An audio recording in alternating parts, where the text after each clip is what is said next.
The thing I wanted to talk to you today about is how to handle and help your child when they are kicking off, when they are displaying very strong emotions like anger and frustration or rage or aggression.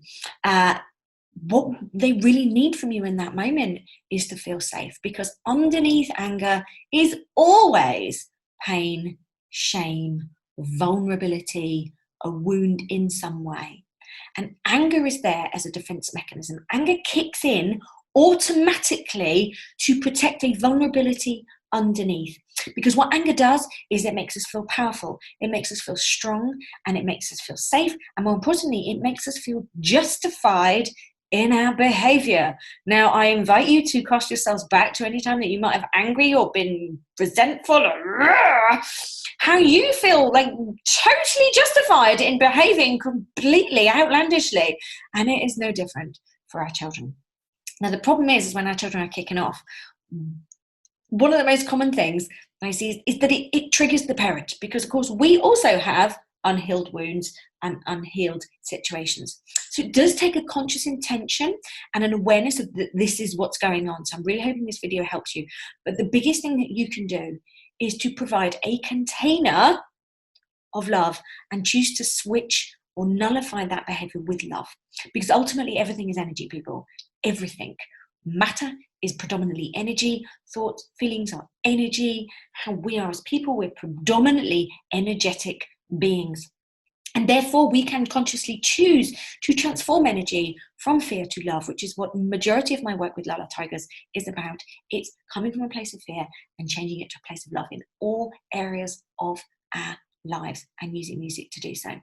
But today I want you to consider when your child is angry or losing the plot, if you can consciously choose to hold yourself and understand it's not about you, and understand and hold your child in a place of love and be there.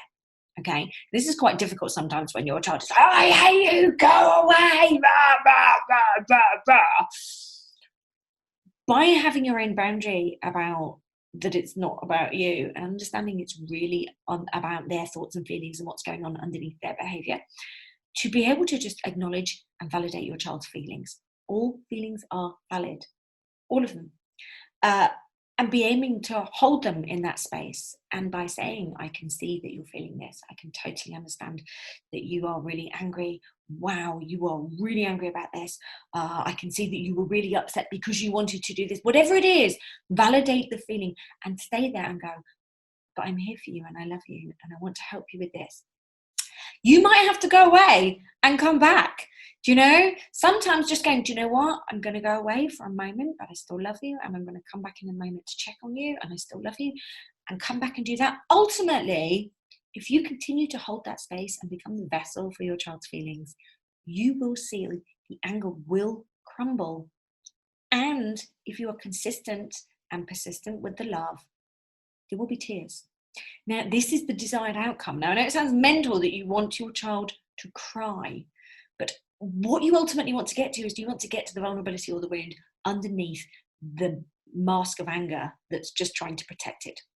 And once the child is able to fully cry and fully express that feeling, that is when your child will soften and be able to release the negative energy or the charge that they've been holding onto inside, which ultimately will help them become much more of the whole and emotionally secure human being that you want them to be.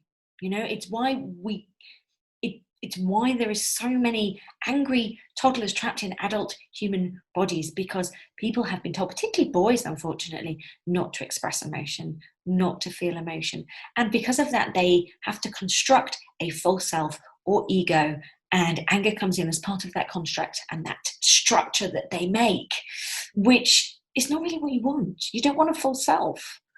What we want is a wholehearted child who loves, trusts, and believes in themselves. So next time your child is angry, come from a place of love, become the container, be consistent, be persistent, allow that vulnerability to be held in a safe place. Because big feelings are scary. And when your child cries, you comfort them, you reassure them, and you hold them. That is how you deal with it. So I hope that helps you today. Have an awesome day.